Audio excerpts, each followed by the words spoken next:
Every step you take is an investment. Every decision to do the difficult thing is a gift to your future self. Think about this for a second. One of the many things that makes being human so incredible is our ability to engage in delayed gratification, to do things now that will elevate us at a future time. And at a fundamental level, we understand that. We've heard the famous marshmallow study where kids were left alone in a room with the marshmallow placed in front of them, and the ones who showed restraint and could resist eating it ended up, in many regards, being more successful as adults. We've all heard the mantras, working hard pays off. That's valuable. But I'd like to take it a step further.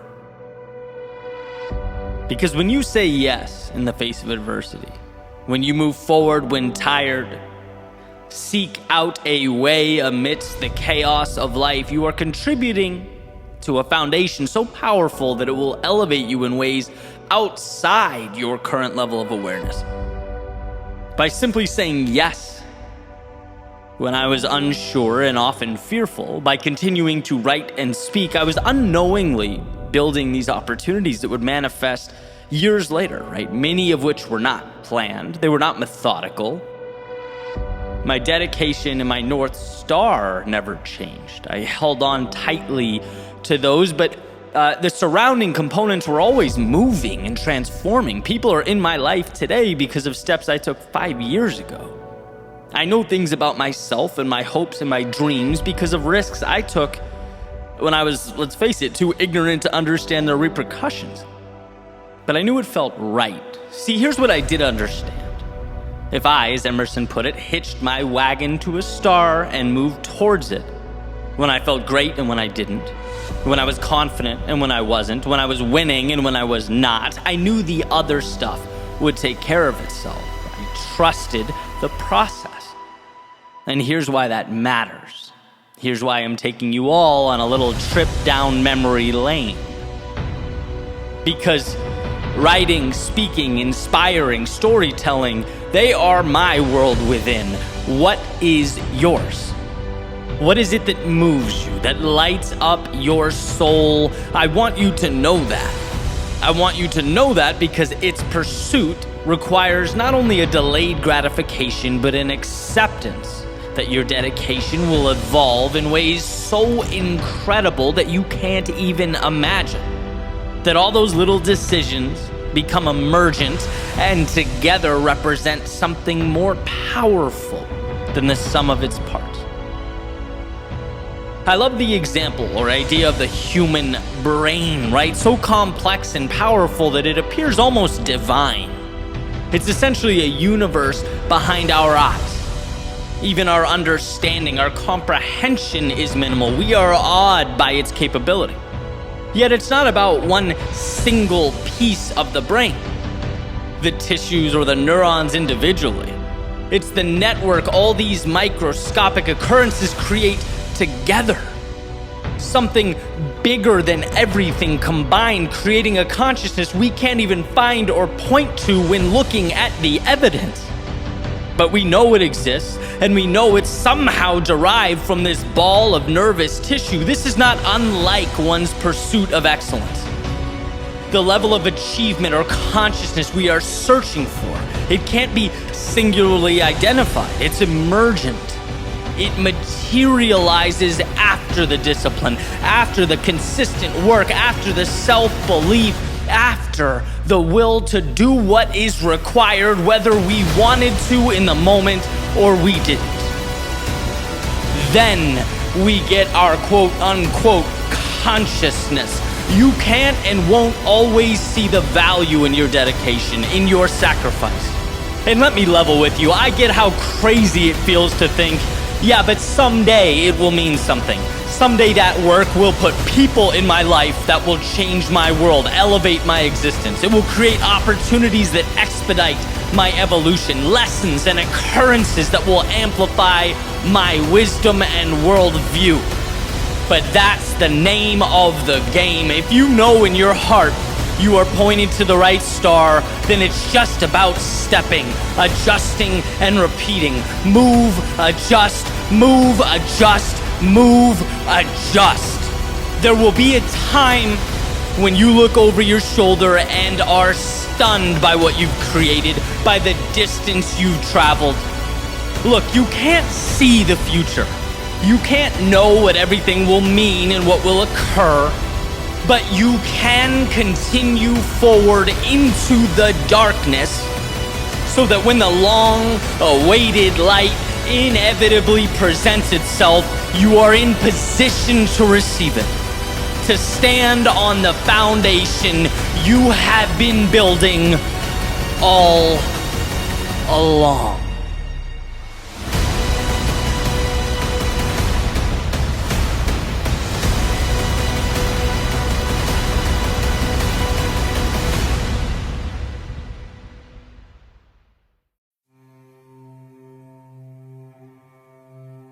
How do you visualize the road you're on? With its twists and turns, smooth terrain, rough terrain, straightaways, hills, what does it all mean? Do you find it odd that it gets more challenging as you get closer to your destination? Right? The further along you get, the more tension life puts between you and the finish line. Almost like the universe is adamant about weeding out those who think they can skate by. What is the difference between saying you want it and really wanting it? Perhaps it's a willingness to fight through a storm just for the opportunity to find calm and serenity in its center.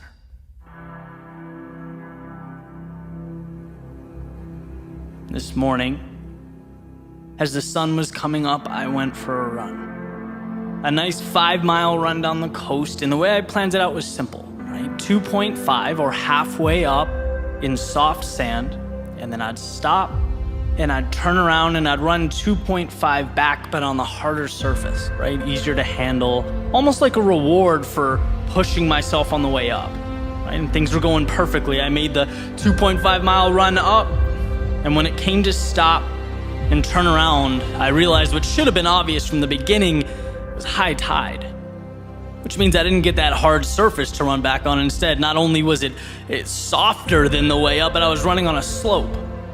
And that just threw my mind for a loop, right? I'm embarrassed to admit I was actually angry about it. You know, I pushed myself hard going up and wanted that breather. Almost felt like life pushed the finish line back 2.5 miles. And trust me, as I'm writing this, it seems ridiculous to talk about, but in the moment, just irrationally annoyed. That was the carrot that had been chasing the whole time. So I begrudgingly, moved forward, kind of trying to figure out what to do, and ultimately just continued forward. And the emotion subsided, and as usually happens, you pull yourself out of the weeds a little bit. The big picture tells a different story. Different story means different perspective. And that's what I came across, right? This idea or this question, well, why do we expect life to be flat ground? Why was that my assumption to begin with? The easy to navigate path. Why is that the standard? And the more I thought about it, right, the more I wondered if that's the very reason why we underperform. It's the little spark that ultimately lights this wildfire of regret. Because when convenience is the standard, everything else becomes unfair. Everything else is a burden. When the road should be flat, what are we to make of the hills in our path? Thinking life should be easy, it provides oxygen to a victim mentality. And sometimes it takes these little experiences for me to refocus on these subtle realities. The flat ground is not the standard, it is earned.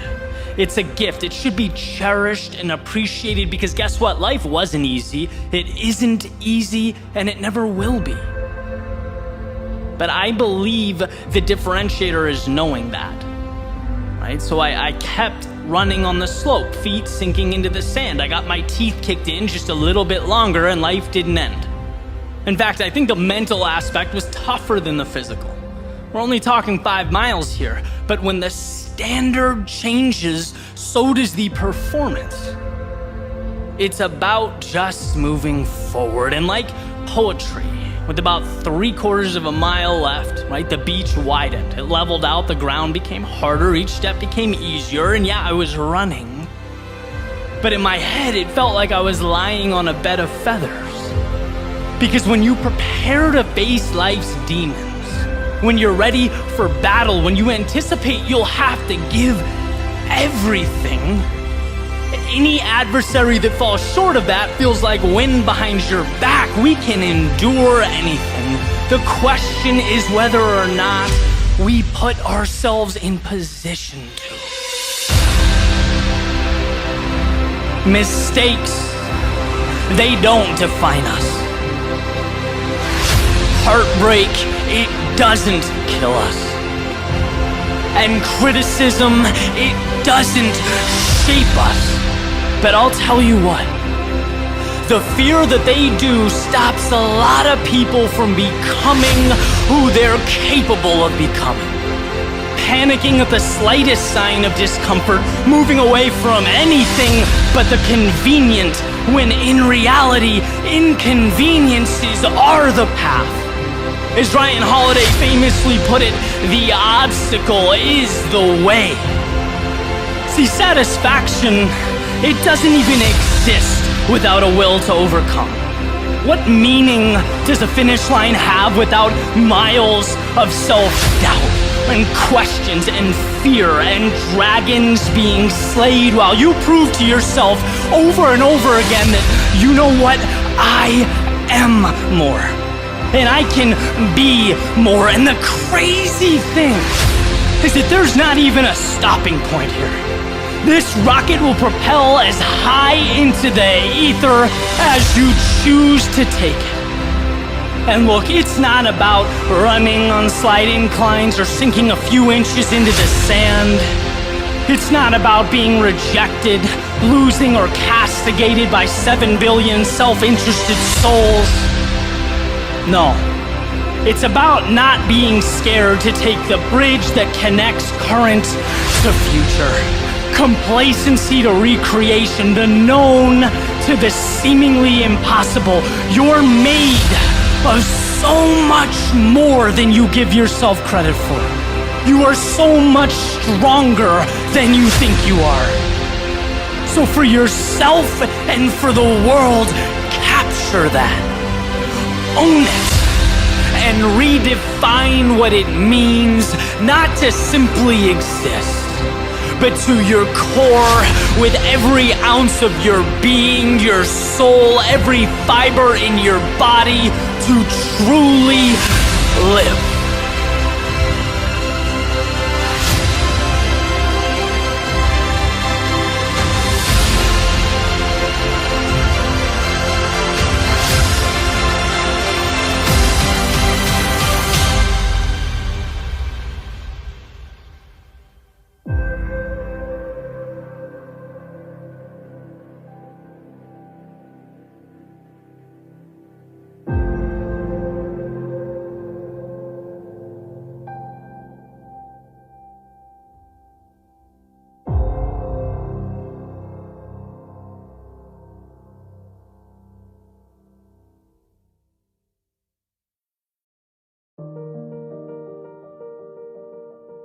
There's a saying that will always be true. It will be true on your best days and your worst. It will be true after victory, and it will be true after defeat. It will be true when you have momentum, and it'll be true when you're down on your luck, doing everything in your power to create momentum. That saying is, your future begins now. Hey, on the surface, might not seem like much. Sure, my future starts now. I know that. Everyone knows that. Well, if that's true, if everyone does in fact know that, why do we spend so much time stuck, reliving our past, unable to break free? Why do we remain terrified to change? Why do we feel such a connection to who we were, how others saw us? Why must we remain loyal to the character we've been playing in our mental autobiographies? See, here's the thing about the past and the future. One is fixed, can't be changed, and the other, well, it's waiting for you to tell it what it is. One is expired time, one is planned to be determined. And it's interesting how we continue to conflate the two. Epictetus has said that the more things we value outside of our control, the less control we have. Well, I'm going to be the messenger here, relaying the precious truth that yesterday is in fact out of our control. What can be controlled is where we go from here. The next step. Meaning today is not your failures. It's where you take those lessons. It's not your mistakes, but it's what the stronger you can now endure because of them. It's not the dreams you let slip away, but where your pursuit might take you now. And yeah, yesterday certainly contributes to your outlook, as all information does. Its value considered, its impact assessed. It guides you, but it's not you. And that difference is astronomical.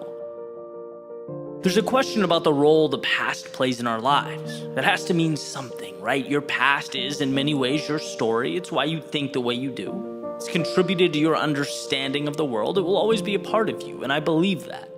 But I also believe the past is a story. And just like reading one chapter in a book simply sets the stage for the next one without controlling its direction, so does every day that has led you up to now. Life gives us the tools to experience, to grow, learn, and then shed that which does not coincide with what's important. Your failures are not you, but they are precious in that they push you towards what you'd like to be. See, you can experience something and not be that thing. As Kierkegaard says, if you label me, you negate me. If you proclaim me to be X, you're essentially stealing from me the infinite possibility that is the future. Yesterday has nothing to do with what I can become. And so taking it a step further, never mind being labeled by someone else. How could you label yourself and see it as anything but self-sabotage? See, you're never defined by your past, but always learning from it. It's not who you are. It's the cheat codes for what you can be. Without that winding road of misfortune and mistakes, the incredible expansion we long for doesn't materialize. Imagine if everyone who ever felt down in life, felt like a loser, who temporarily lost hope. Imagine if they looked in the mirror and said, okay, this is who I am now. There would be no triumph in the world.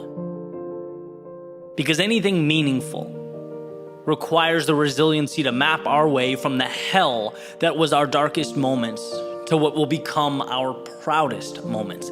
Destiny. Destiny means that you separate the finite from the infinite. What you used to call yourself has prepared you to move towards the horizon. But what you used to call yourself is also as irrelevant now as those seconds that you watch tick away. Seconds that maybe you're not proud of. Seconds that perhaps taught you about the world. Seconds that gave you a glimpse of what's possible, unveiled the happiest of times, all of it. In its own unique way, it brought value, but none of it is your future. Why? Because back to that beautiful, all-powerful sentence, your future begins now. Your destiny is awaiting its marching orders, and all you have to decide as you stand today is where that ship will sail.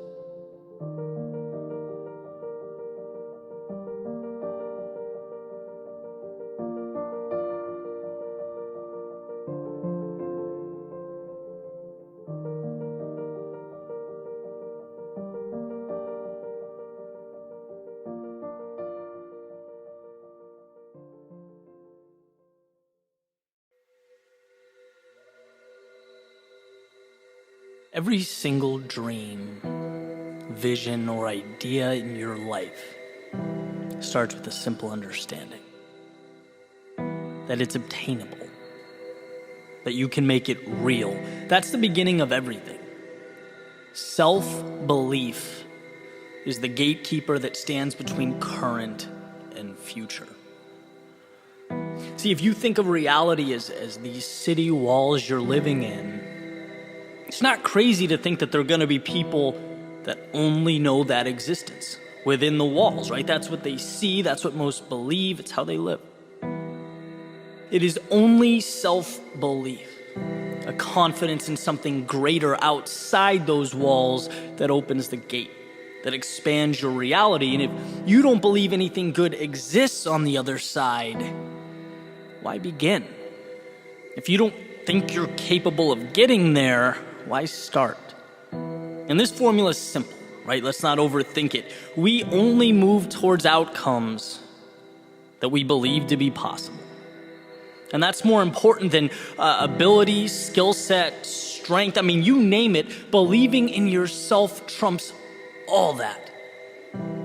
Because the person with an inferior skill set, maybe an average natural talent, but they believe in something and they move towards it. They give everything for this idea. They know it to be true.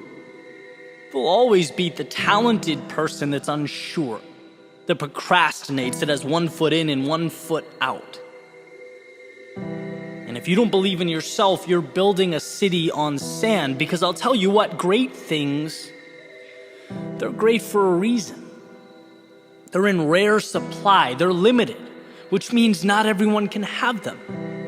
Which means those who do have them have to fight for them, have to deal with being uncomfortable, have to give more, sacrifice more, pay a steeper price than the masses. And if you don't look in the mirror, stare yourself in the face and know you are one of those select few, what's going to happen when life kicks back at you? You'll fold. You'll resort back to what you know. You'll flee the battle for safety, security, and comfort. But when you know your movie ends at the top of the mountain, when you know at the end of the day you're going to cross a finish line or hold a trophy, your brain internalizes conflict differently, very differently. For someone with self-belief, obstacles don't make you wonder if you should keep going. Because you already know you have to keep going. I mean, come on, you haven't arrived yet. There's still a road to travel. No, in this situation, obstacles simply prompt you to ask, how? How can I get through this? And that's the small discrepancy that changes everything.